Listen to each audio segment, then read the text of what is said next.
오늘 사도행 19장 에베소에 대한 대붕운동에 대한 모습입니다. 제가 상징 그림을 하나 그려보도록 하겠습니다. 찬송가 183장 찬양하겠습니다.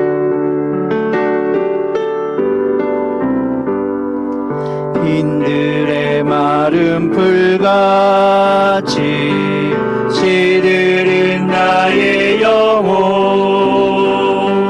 주님이 약속한 성령 간절히 기다리네. 밤으로 메마른 땅에 단비를 내리시듯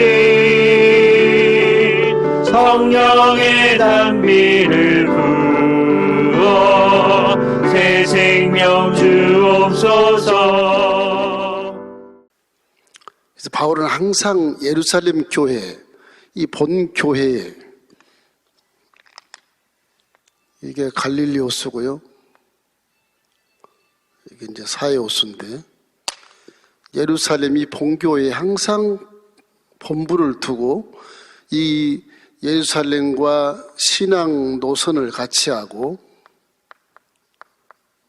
그리고 십자가의 대속의 복음을 증거하는 그런 선교사의 기본 자질이 아주 특출하신 분입니다.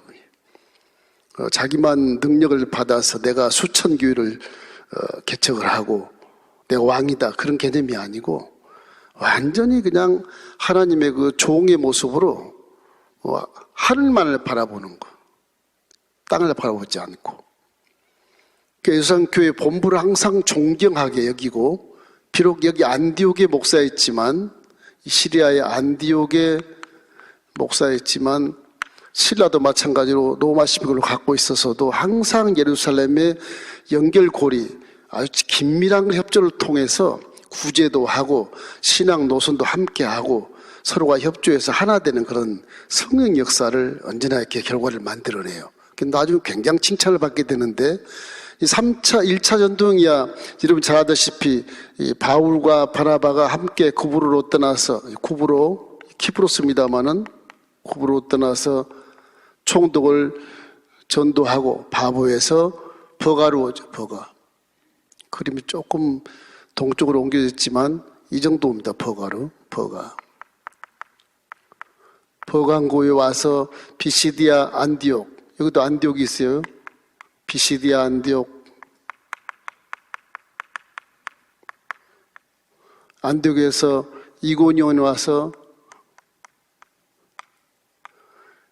그 다음에 루스드라로 와서 안진뱅이를 고쳤죠. 그래서 돌팔매를 맞고 죽었던 더베까지 와요. 바울의 고향은 바로가 다소예요. 이 바울의 고향이 한 번도 고향에 가지 않습니다.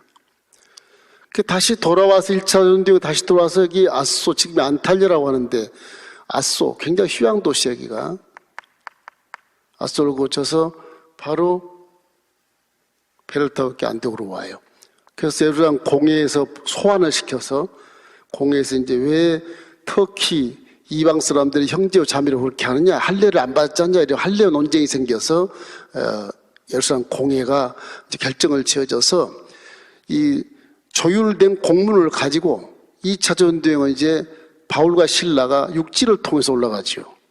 바나바와 마가는 1차 전도행 쪽으로 똑같이 가지만 좀 마가 때문에 다툼이 생겨서 2차 전도행은 육지로 이렇게 들어가서 자기 고향 안 거칩니다.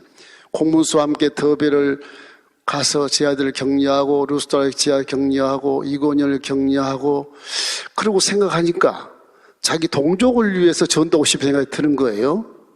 물론 이제 비시디아 안디옥까지 가지요. 그래서 동쪽으로 가도 성령이 막고 또 올라가도 또 예수님이 막아서 결국 이 비두니아 본도, 이 본도입니다. 본도 땅, 비두니아, 이쪽이 비두니아.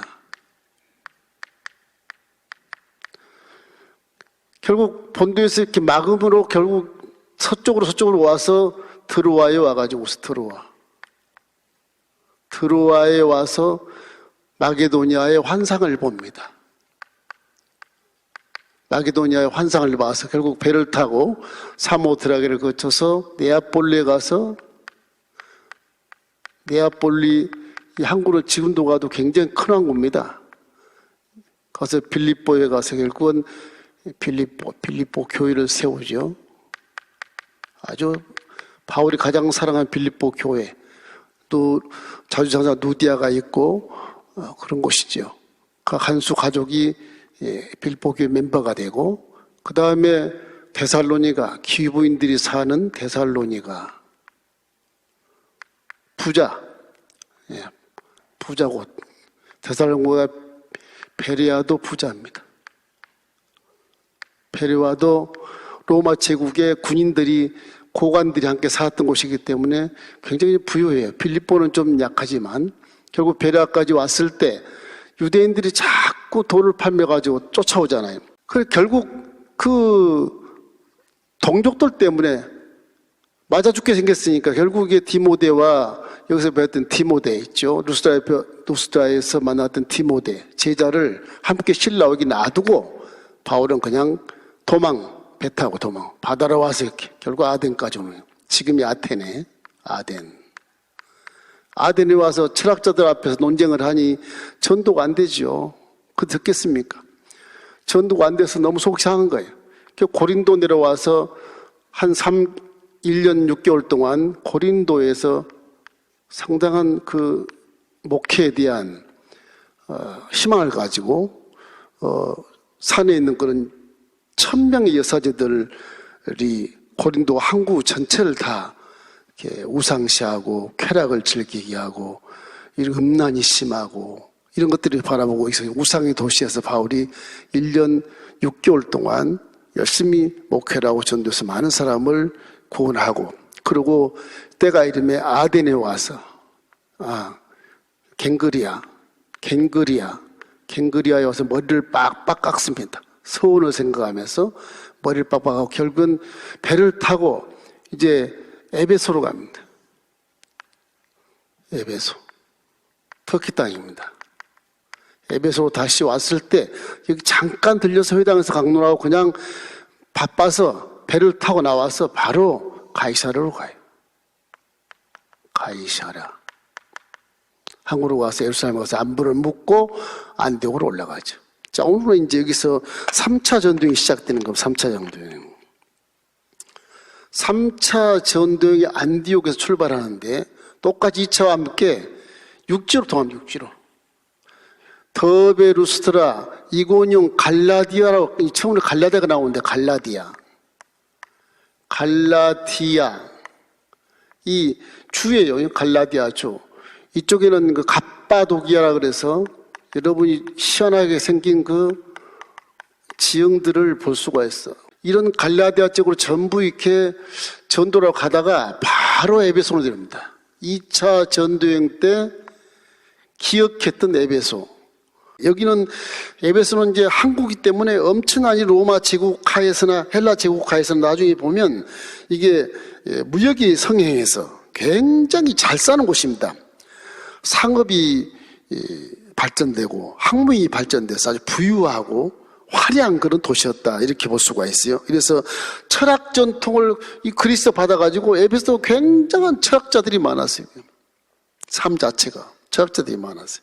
지금이야 이슬람으로 변화돼서 그리 별로 없지만 로마 제국의 최대 도서관도 저기 있습니다. 두란노, 오늘 본문에 나오고 두란노 소원에서 바울이 2년간 강론을 했다. 두란노 소원도 이야기 다 있어요. 에베소에. 로마 제국 한 400년 뒤에 로마 제국이 점령했을 때 로마 제국 최고 큰 도서관이 여기 있지 않고 에베소에 있어요. 그 두란노선. 두란노라는 말은 지명 이름인데 사람 이름이 아니에요. 지명 이름이고, 그 두란노라는 소원이 뭐냐면 세수스라는 그런 철학자의 이름을 기념하기 위해서 세운 것이 두란노에다 세웠다. 그래서 도서관이 이렇게 엄청 큰 도서관을 세워서 거기에 철학도 연구하고, 바울이 거기 들어갔을 때 그 두란노선을 빌려주고 그래요. 그러니까 철학과 신학이 막 충돌하는 것이에요. 바울은 구약에 능통하고 부활한 예수를 만났으니 완벽한 그런 신학으로 이런 철학자들과 대변하고 열심히 강론 2년 동안 이 건물을 빌려서 제자들을 막 공부를 시켜요. 결국 이 초대교회에서도 아주 그 그리스의 신이 많이 이걸 믿었기 때문에 우상 아주 바닥의 우상, 전부가 우상을 섬기는 거예요. 그 초대교회 전도하는 그렇게 힘든데 사도 바울 입장은 내가 이거 사명이다. 우상을 격파하고 전부 복음으로 내가 바꿔야 되겠다. 그런 사명이 이 바울 속에 있었기 때문에 이렇게 죽음 무릅쓰고 1차, 2차, 3차 계속 들리면 계속. 에베소 교회가 바울의 생애 속에 가장 큰 교회로 이렇게 대부흥의 역사, 대성공의 전도를 이룬 곳이 바로 에베소라는 사실 여러분이 알고 계시면 되겠습니다. 그래서 전도 요충지로 아주 굉장한 이 바울의 역사를 통해서 주위의 7교회가 다 여기서 이제 발생되는 거예요. 7교회가 전부 다. 그래서 에베소 교회, 두아디라 교회, 버가모 교회, 사대 교회, 그리고 빌라델피아 교회, 루가오니아 교회, 골로새 교회, 이런 전부 한 7교회가 전부 여기서 발전되는 겁니다. 그 사도 바울이 이 에베소 교회 목회 성공해서 7교회 쫙 돼서 이 지금 터키 땅의 서부는 거의 다가 기독교화 됐어요, 거의 다. 그런 흔적터가 지금도 많이 남아요. 거기에는 이제 예수님의 어머니 마리아를 모시고 떠난 사도 요한이 결국 서기 100년 가까이까지 살았어요. 사도 요한이 99년까지 밤모습에 있을 때 99세 했으니까. 그러니까 예수님이 돌아가신 후에 한 사도 요한은 나이가 어렸기 때문에 예수님 30세 갔지만 그 후에 한 60년은 더 살았다. 50년에 60년 더 살아서 에베소에 가면 지금도 가면 요한의 어머니 마리아의 터가 있고 집터가 있고 사도 요한의 기념교회가 있습니다. 지금도 가면. 그래서 에베소 문화라고 하는 것은 사도 바울의 잊지 못할 그런 대부흥의 문화고 그 사도 바울의 목회 실적이 에베소에 딱 나타나 있어요. 자, 이런 관점에서 봤을 때 이제 중요한 거 뭐냐, 이제 아볼로라고 하는 사람이요. 2차 전도여행 때 이 갱그리아에서 배 타고 브리스길라와 아굴라와 함께 바울이 배 타고 왔거든요. 실라도 왔고 디모데도 왔어요. 에베소부터 일단 갔거든요. 근데 브리스길라 아굴라가 이 에베소에 있었어요. 에베소에. 그리고 바울이랑은 가서 안디옥 한참 있었어요. 근데 이 알렉산드리아에서 누가 올라오면 아볼로가 여기 에베소에 와요. 아볼로는 알렉산드리아 출신인데 유대인입니다. 유대인. 로마 제국 시대 피난이 와서 여기에 학자들이 많이 살았어요. 70인 여기가 나중에 이제 성경을 해석하는 그런 학자들이 여기 알렉산드리아 아프리카에 많이 있었어요. 로마 제국이 피해 와가지고서. 여기 한 분이 아볼로인데 아볼로가 유대인으로 구약이 아주 능통한 분입니다. 이분이. 에베소 와서 말씀을 증거하는데 침례 요한까지만 딱 등교하고 몰라. 예수를 몰라. 그래서 아굴라와 브리스가 저 아볼로를 선생님이 박사인데 모시다가 식사를 하면서 침례 요한까지 모르시니까 내가 그 다음을 내가 말씀해 드리겠어. 그래서 이제 자기 선생님 바울한테 배운 내용을 예수 그리스도가 하나님의 아들로 오셔서 예수 그분이 바로 그리스도다, 메시아다 이거 가르쳤죠. 근데 아볼로가 앞뒤를 들어보고 나니까 정확하게 맞거든요. 구약이 능통하니까 구약의 소망했던 메시아가 그분이다. 그래서 아볼로가 여기서 개종은 아니지만 회심을 다시 해가지고서 결국은 이 브리스라 아굴라가 사업가지만 건축사업가인데 이 고린도로 선교사를 파송해요. 이 사람은. 그래서 아가야 지방으로 아볼로가 선교사로 가. 그 다음에 3차 전도여행으로 와서 그 다음에 바울이 도착한단 말이에요. 바울이. 올 때는 아볼로가 없었어요. 아볼로가 있다 가는 곳이란 뭐가 문제가 되냐. 이 아볼로가 아굴라와 브리스길라 부부를 만나기 전에는 세례 요한까지만 딱 전도를 해요. 그리고 예수는 그리스도니라 그것까지 전도를 해요. 그런데 성령에 대한 건 전혀 얘기 안 하는 거예요. 아굴라 브리스길라도 고린도 교회에 있을 때 성령에 대한 내용을 들었겠지만 아볼로가 워낙 유명하니까 아볼로는 신학자니까 아볼로 말을 들으니까 바울이 와서 너희가 믿을 때 성령을 받았느냐? 그 아볼로는 아무 말도 못한 거예요. 성령 얘기를 안 한 분이거든, 아볼로가. 우리 성령을 있음도 듣지 못했습니다. 그렇게 나오는 거예요. 그래 결국 아볼로가 고린도에 갔을 때 나중에 고린도에 보면은 네파로 나오는 게 네파. 이것이 그 이유예요. 아볼로파. 아니 바울이 먼저 바울파. 그 다음에 아볼로파. 그 다음에 베드로 왔을 때 게바파. 에이 셋도 필요 없다 사람이니까 그리스도파. 그래서 네파로 놀아진 게 이 고린도 교회예요. 역사적으로. 그래서 네파로 놀아진 거예요. 아볼로가 언제 고린도 교회에서 목회했냐? 그때 한 거 그때. 3차 전에 한 거에 가서 벌써. 그래서 가까운 사람끼리 자기 좋아하는 목사 쪽으로 붙는 거지, 이렇게. 붙는 거지. 바울이 좋았다, 바울파. 아볼로가 있어도 아볼로파. 나중에 베드로가 좀 거기 들렸어. 베드로파. 에이, 몰라, 사람. 그리스도파, 그래, 예수파. 그렇게 해서 네 개로 나눠져서 고린도 교회가 막 짝짝 갈라지는 거예요. 바울이 편지를 써서 난리 법석을 치죠. 바울이 나중에 에베소 편지를 씁니다, 고린도에게. 그런 역사가 있어요. 이래서 이 성령에 대한 신학적인 문제가 이제 발생이 되는 거예요. 지난 시간에 이걸 내가 일부러 양이 많아서 먼저 했습니다. 중생의 단계가 있다. 예수를 믿으면 이미 성령이 그 가운데 와 계신 것을 믿으라는 겁니다. 요한일서 4장 15절 말씀이 그 말씀이 누구든지 예수를 하나님의 아들이라 시인하면 이미 네 속에 하나님의 영이 들어와 있다. 그 얘기에. 중생, 그 중생이. 그것이 거듭남. 중생이라는 말은 좀 불교 용어 같은데. 이 거듭남이 그 생기는 거예요. 거듭남 때 벌써 그 안에 성령이 와 계신다. 근데 왜 성령을 모르냐? 바로 그게 질문을 하는 겁니다. 그런데 이 중생 거듭남에 대한 것을 성령과 함께 똑같이 생각하는 교단들이 있어요. 그것도 맞습니다. 예수를 믿으면 성령이 계시니까 그 충만이 됐든 희석이 됐든 침체가 됐든 재충만이 됐든 계시니까 신학적으로 구분을 하지 않아요. 근데 오순절은 성령 충만한 오순절은 중생의 거듭남 단계가 있고 그 다음에 성령 충만한 단계가 있다. 그렇게 보는 겁니다. 내 속에 성령이 있음도 듣지 못했다는 그 사람도 거듭나서 성령이 계신 것이고, 그러나 그 성령을 우리가 정말 함께 하기 위해서 성령 침례의 단계가 있다. 이렇게 보는 거예요. 성령 침례의 단계. 어떤 거냐? 사도행전의 2장의 1절로 4절까지 하는 말이에요.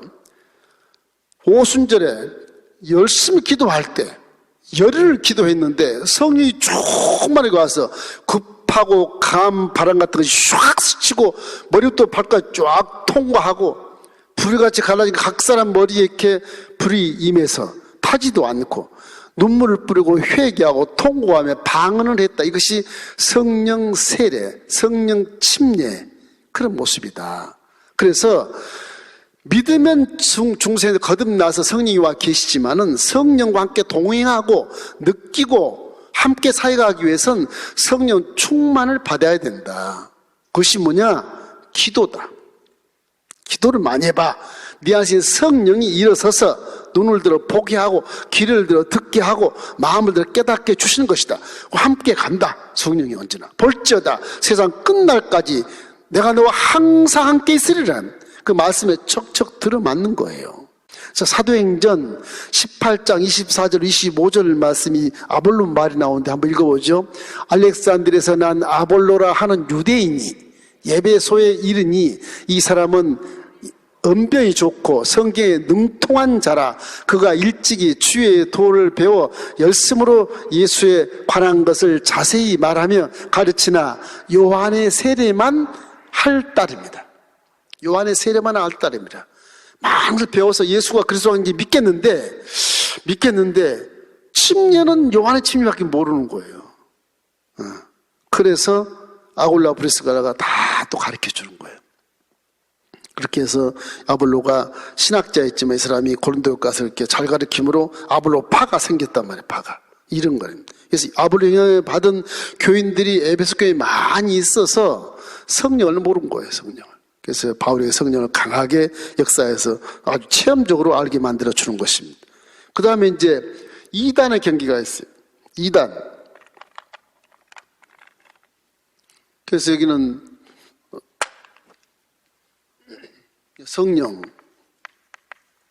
성령의 단계를 말하고도 2단을 경계해라. 2단을 경계하는 내용. 2단이라는 말은 에베소 교회에서 이제 목회할 때 이 갈라디아 교회 쪽이 이 북동쪽입니다. 갈라디아 지역의 유대인들의 거짓 선자가 나왔다 그래서 성경이 나와요. 거짓 선지자가 뭐냐 그러면 그 사람들은 유대인인데 똑같은 바울과 똑같은 유대인인데 구약만 믿어. 복음을 전례를 해놨는데 복음을 전해놨는데 거기 가서 이 유대인들이 가서 율법을 안 지키면 구원 못 받는다 이렇게 막 가르치는 거예요. 그 율법이란 복음은 그 하나님 말씀은 구약의 예전부터 쭉 전례 내려온 것이기 때문에 명백한 것이거든요. 유대인들에게는 이걸 뭐 움직일 수 없을 정도 딱 박힌 사람들이거든요. 예수는 이 세상을 어지럽게 하고 소란케 하는 것이다. 그래서 2단식 취급을 하는 거예요. 체험을 안 했으니까. 사도 바울같이 체험을 했으면 오케이 예수 믿자 그럴 텐데 이 사람도 예수를 안 믿어. 지금도 유대교는 예수를 안 믿습니다. 이스라엘 가면 지금도. 갈라디아서 4장 19절 말씀을 우리 한번 읽어보면 좋겠습니다. 나의 자녀들아 너희 속에 그리스도의 형상을 이루기까지 다시 너희를 위하여 해선하는 수고를 하노니. 저 말이 뭐냐면 갈라디아에서는 거짓 선자들이 나와서 해방을 하니까 내가 어린 자녀로 다 구원을 시켜놨더니 신앙이 어리니까 확 넘어가 버린 거예요. 우리나라도 마찬가지예요. 많은 전도를 했어도 말씀이 내 속에 많이 새겨있지 않으면 넘어갑니다. 이 단에. 갈라디아 교회에서 이렇게 유대 거짓 선자들이 들어와서 율법을 지켜야 구원받는다 그렇게 가르치다 보니까 방금 복음 믿었던 영적인 어린 그리스도인들이 다 넘어가서 헛수고가 되었다. 그래서 지금 그 말씀을 하는 것입니다. 내가 너희를 위해서 다시 해산의 수고를 할 수밖에 없구나 이렇게 얘기해요. 그렇게 해서 새신자의 양육의 문제를 여기서 제시를 하는 것입니다. 양육의 문제. 그래서 요즘에는 양육의 문제가 전도를 하면 한 3개월 정도는 전도한 인도한 사람은 계속 다리고 다녀야 돼요. 이제 마지막으로 전도의 모습이 있어요. 이제 바울의 전도의 모습을 보면 제가 그림을 이렇게 그렸습니다. 이게 종의 모습이라고 그려놨는데 표현이 안 되는데 이 하나님의 종이라고 하는 것은 이 세상과 이렇게 결별하는 겁니다. 저도 종에 입문할 때 아니 나는 세상 끝났구나 나는 죽었네 이제 세상 끝났으니까 난 그냥 영적으로만 살아야 되겠구나 그런 고백을 하고 입문했는데 이 종이라고 하는 것이 세상에 눈을 뜨고 세상과 타협하면 종이 안 돼요 이게요. 왜냐하면 이 기독교 신앙이라고 하는 것은 하나님 말씀을 믿는 거기 때문에 세상 논리와는 전혀 다르거든요. 물과 기름이 완전히 타협이 안 돼 이게요. 그러니까 내가 손해보고 말아. 세상과 싸울 때는. 그럴 수밖에 없어. 함께 폭행하고 함께 총 들고 싸우고 그럴 수 없으니까. 뭐 나라를 대적하면 어쩔 수 없이 뭐 총 들고 지켜야 되겠지만 대인관계에서 그렇단 말이에요. 그러니까 종이라고 하는 것은 참 인본주의를 지워버려야 돼요. 지워버려. 배운 것도 지워버리고 다 바울같이 내가 약하고 내가 부족하고 내가 연약할 때 내가 모를 때 내 속에서 하나님의 능력이 나타나면 내가 한 것이 아니고 하나님이 하신 것이라고 사람들이 볼 수 있기 때문에 항상 종은 겸손해야 되고 바보 같아야 되고 어떤 옛날 누가 그랬어요? 추기경이 그랬나요? 바보. 그 말이 참 일리가 있어요. 바보. 바울이 하는 말이거든. 바울이 난 바보야. 난 바보네. 그러고 다녔거든요. 이어서 에베소에서 3개월 동안 사도 바울이 여기서 이제 말씀을 증거 회당이 있습니다. 회당에서. 그리고 2년 동안 두란노서원, 로마 제국시대 가장 큰 도서관을 빌려서 제자를 2년 동안 이렇게 강론을 했다. 그래서 말씀을 이렇게 증거하는 것입니다. 우리 사도행전 19장 8절로 10절 우리 함께 읽어볼까요? 바울이 회당에 들어가 석 달 동안 담대히 하나님 나라에 관하여 강론하며 권면하되 어떤 사람들은 마음이 굳어 순종하지 않고 무리 앞에서 이 도를 비방하거늘 바울이 그들을 떠나 제자들을 따로 세우고 두란노소원에서 날마다 강론하니라. 2회 동안 이같이 하니 아시아에 사는 자는 유대인이나 헬라인이나 다 주의 말씀을 듣더라. 아시아란 말은 이 에베소가 아시아의 소속에 있는 아시아 도에 소속에 있어요. 여기는 비시디아 도고, 이쪽은 밤빌리아 도고, 길리기아 도고, 이쪽은 비두니아 도고, 본도 도고, 갈라디아 도고, 루가오니아 도고, 갑바도고 이렇게 도가 있거든요. 에베소 교회는 아시아에 속해. 그 아시아, 우리 아시아가 아니고, 그쪽도 아시아죠. 유럽이 이제 이스탄불 이쪽 유럽이거든. 이 흑해와 지중해 갈라스 이쪽 유럽이에요. 이쪽은 아시아고, 이 아시아의 중국, 우리 한국까지 다 포함되어 있어요. 여기 소아시아라 그래서. 성경이 아시아를 잘 이해하시고, 그 아시아에 이제 유대인들, 로마 제국이니까 유대인들도 피나온 사람이 있고 헬라인들도 여기서 뭐 올라온 사람도 있고 여기 헬라 문화가 굉장히 좋았으니까 여기도 있고 이 사람들이 다 바울의 말씀을 들었더라. 그래서 저 사람들이 많이 들음으로 에베소가 이작 대스타의 부흥이 되는 겁니다. 그러고 나니까 결국은 이제 우상과 마술이 판치는 이런 에베소에 이제 변화가 일어나니까 이게 초인적인 역사가 나타나기 시작하는데 이거를 이 아데미 신전 사제들이나 이런 사람들이 눈뜨고 못 보는 거예요. 아데미 신앙이 다 무너지게 생겼어. 거기에 더불어서 이제 은장색 파는 그런 데모들이요, 그런 조합장과 다 무너지게 생겼으니까 그때 데모가 막 일어나는 소동이. 그래서 이제 바울이 피신을 가게 되는 것입니다. 소동 원인은 뭐겠습니까? 돈 때문에 그래, 돈 때문에. 안 팔리니까. 그래서 마술가가 어떨 때는 바울을 모방해서 예수 이름으로 막 주문하려고 막 그랬다고 그래요. 주문해왔지 무슨 상관이 있어.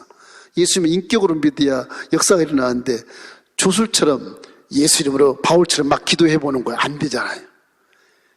근데 에베소 유대인이 있거든. 유대인의 아들, 제사장의 아들, 그것도 서기와라는 제사장의 아들 7이 있는데 바울은 가만히 보니까 다 개종은 안 했지만 바울이 저거 하는 거 귀신도 막 쫓아내고 질병이 낫고 그러거든요.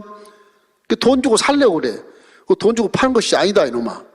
그 7 아들이 이제 보통 주술처럼 예수 이름으로 귀신 왔다 나가라 막 해봤어. 그러니까 귀신이 하는 말이, 나는 예수도 알고 바울도 안 돼. 너는 누구냐? 그러고 덮어 씌워가지고 홀딱 벗고 옷을 뺏어가지고 그 다 홀랑 벗고 도망갔다 그러잖아요. 그 성경이 나와요. 그런 일이 있어. 이게 예수님을 이렇게 인격으로 믿지 않는 사람이 예수님의 이름을 도용해가지고 하는 그런 것들은 귀신장난에 불과하다. 그래서 바울 서신을 보면요, 말씀에 창념해라. 그러면 온전한 사람이 된다. 그 얘기가 참 많습니다. 바울 라인의 모습을 보면 성령과 말씀이 있는데 말씀이 항상 먼저예요. 말씀이. 우리 말씀 믿는 거예요. 말씀을 믿는 것이 성령을 믿는 게 아니에요. 말씀을 믿고 성령을 인정하면 성령이 말씀 범주에서 함께 동행해 주는 거예요. 그럼 바울서신 13권을 쫙 읽어보면 말씀에 창념해라. 성경은 하나님의 감동으로 된 것으로 우리 바르게 교육하고 유익하니, 그죠? 온전한 사람을 만드는 것이거든요. 온전한 사람. 말씀이. 성령은 그 다음이에요.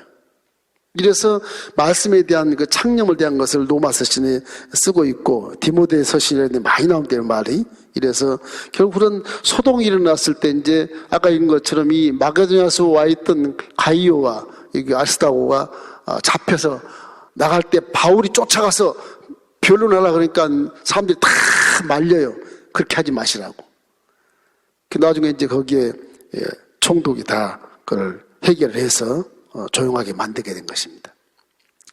이래서 말씀을 강론하는 것이 이 성도의 모습이다. 주여정의 모습이다. 이걸 마음에 새기시기를 주의 이름으로 축원합니다. 성령의 사역, 이게 말씀, 그 다음에 성령. 항상 말씀이 먼저예요. 그 다음에 성령, 말씀, 성령. 사도 바울은 성령 역사에서 능력이 나타난 것이지 말씀만 안다 그래서 그거 말씀을 선포했다 그래서 능력이 나타난 게 아니에요. 성령이 항상 같이 했을 때 능력이 나타나요. 할렐루야. 사도행전 19장 12절 우리 한번 읽어보십시다. 네, 심지어 사람들이 바울의 몸에서 손수건이나 앞치마를 가져다가 병든 사람에게 얹으면 그 병이 떠나고 악기도 나가더라. 얼마나 성령이 충만한 사도 바울이었으면 실제 거기 안 가도 손수건 갖다 놓고 앞치마 갖다 놓으면 병이 나와버려 귀신이 떠나가는 거예요. 그 정도의 성령이 역사하는 거예요. 성령이 엄청 역사하는 거예요.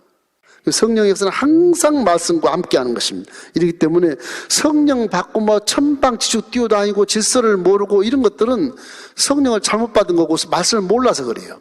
그 성령 충만하다는 사람은 자신감 있으면 말씀을 더 많이 공부해야 됩니다.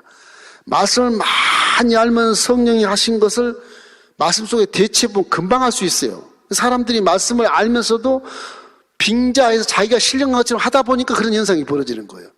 나는 신령해. 누가 신령한데 그게? 성령이 와야 신령한 거든. 그 자기가 죄를 지면 신령한다는 거 거짓말이 되는 것이죠. 이래서 스기야와 7 아들도 흉내내다 그렇게 아주 예수 이름을 조물처럼 사용하다가 아주 상하게 돼서 도망가는 그런 모습을 성경에 이제 기록하고 있거든요.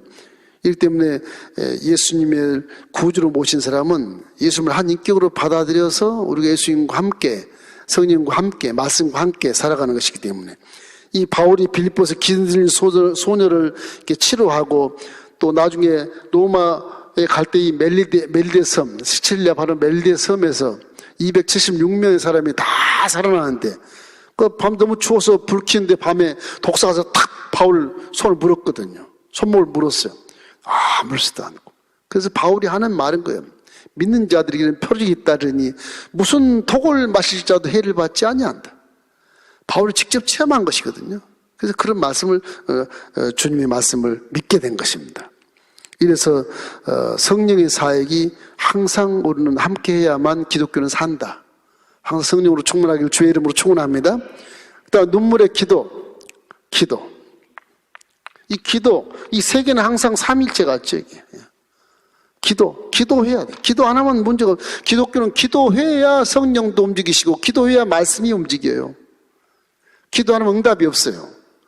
그런 교회 다니는 사람이 말이 많다 그러는데 말이 많을 수밖에 없는 게 말을 해야 이것이 능력이 나타나거든요. 말을 해야. 여러분들 말하면 다른 사람이 상처를 받기도 하고 좋아하기도 그러잖아요. 똑같습니다. 이 말이라는 소리라는 게.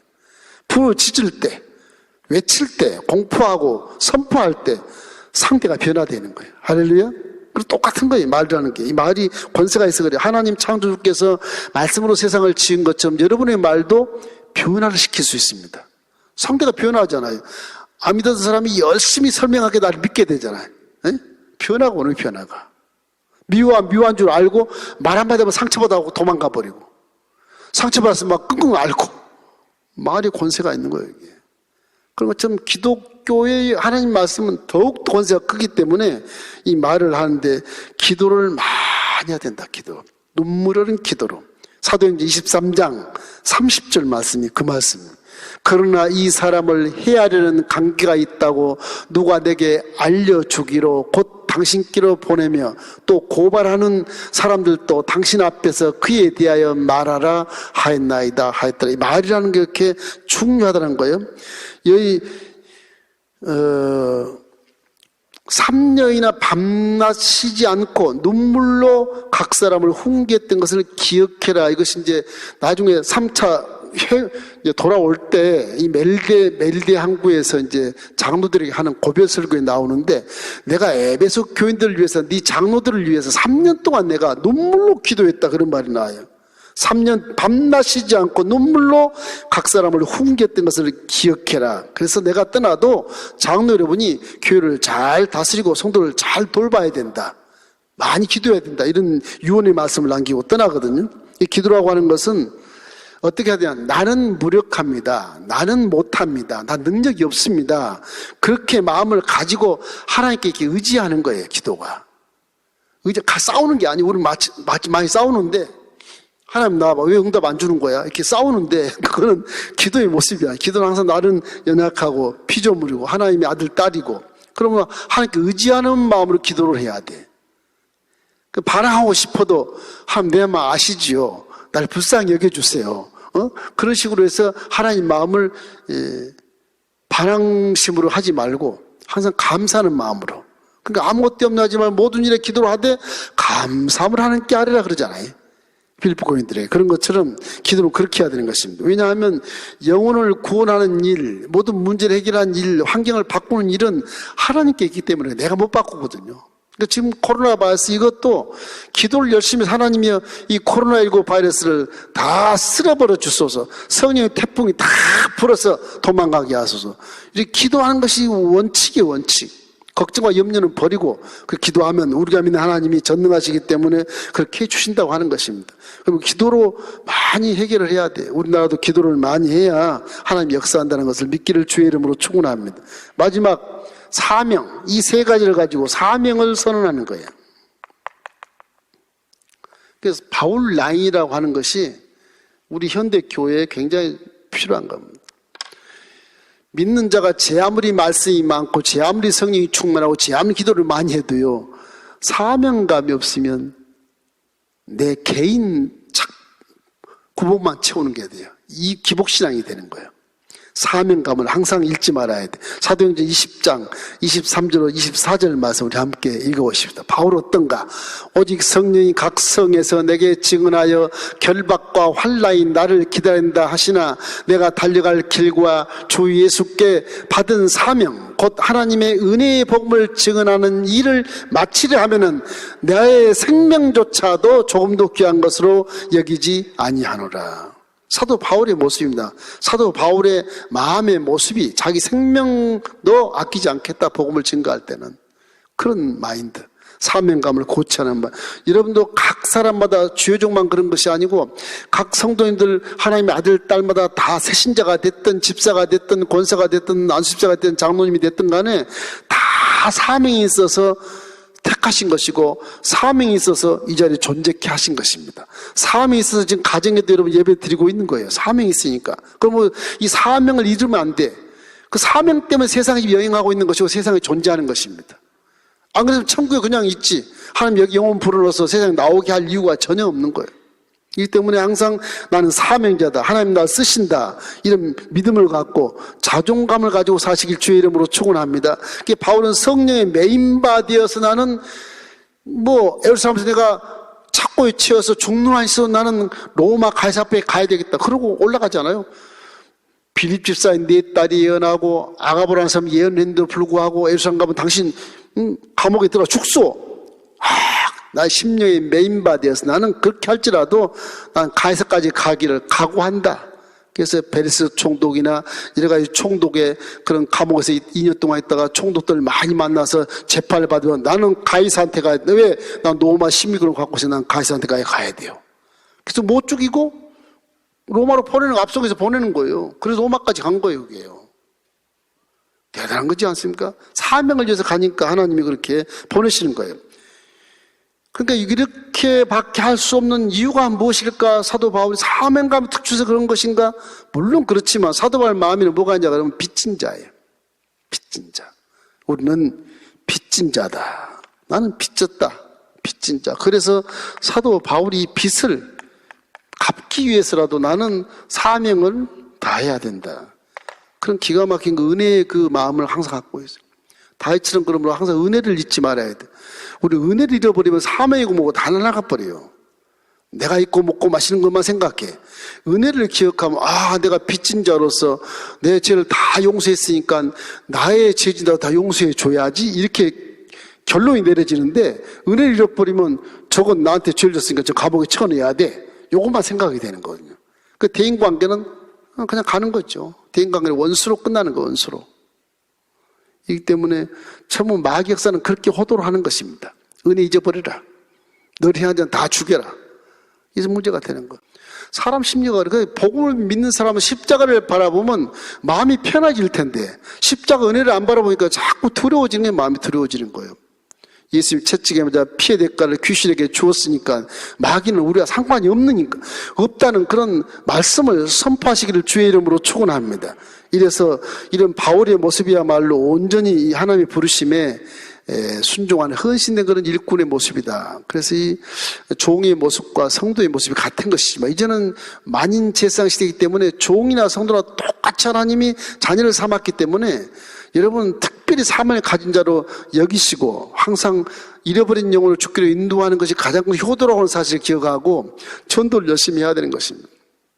이때 우리는 이 바울 사도의 에베소의 대부운동의 원인들을 파악해보고 이렇게 터키 서부 전체가 다 이렇게 성시화되어 버리는 기가 막힌 그런 일들을 바울이 하고 저걸 일생 동안 잊지 못하고 에베소의 최고의 훌륭한 제자 디모데도 거기에 보내고 그렇게 해서 목회를 하게 하고 사도 요한도 거기서 목회하고 그렇게 해서 저 교회가 계속 로마 제국을 뛰어넘어서 이렇게 부흥하다가 결국에는 나중에 다 이제 이슬람 들어서 소시돼 버리는데 저게 이제 한 몇 세기를 갑니다.